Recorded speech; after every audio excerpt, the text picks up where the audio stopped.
Education changed forever as a result of the pandemic, and as Colorado looks to rebound, Front Range school districts are at an unusual inflection point. Denver, Jeffco, Dougco, Poudre, and Cherry Creek all are welcoming new superintendents this year.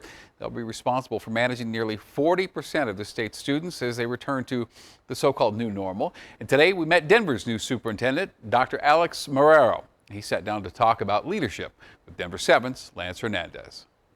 This is truly a remarkable day. Alex Marrero says he still has a complex from growing up as an outsider in the Bronx, where a different language was spoken at home. Because I felt like I didn't belong in the school system.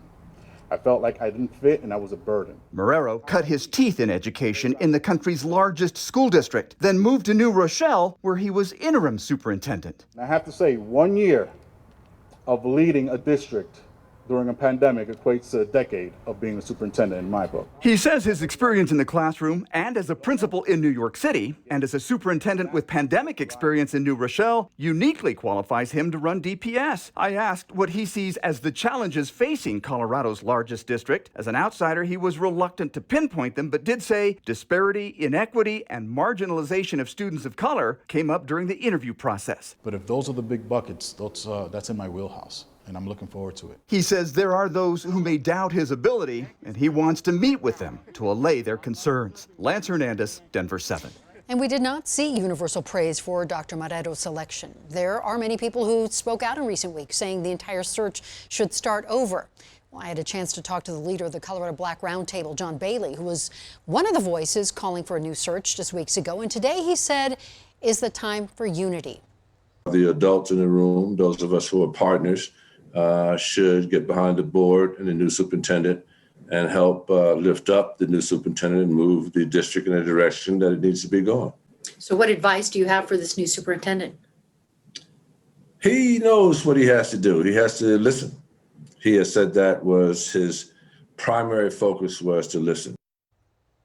And Bailey told me even though he has concerns about the way the search went down, he is prepared to stand behind Dr. Marrero to help build a better district for the sake of our kids.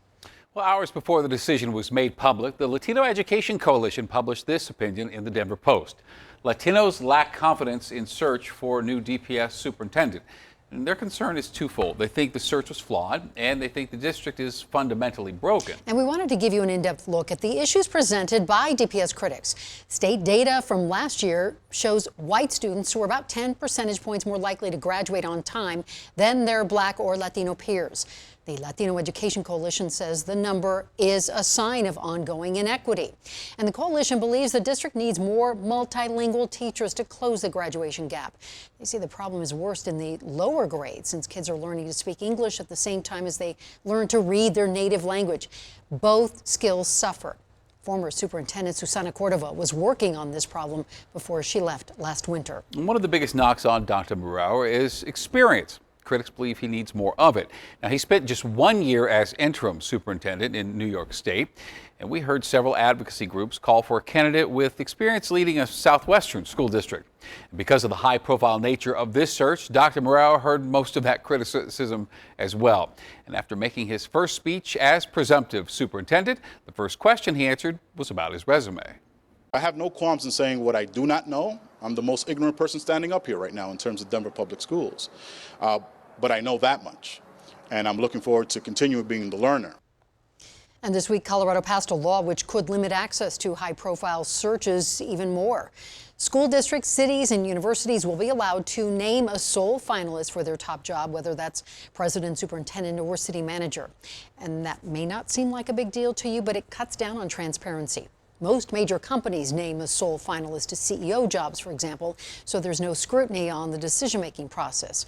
This law means cities and school districts can do the same thing.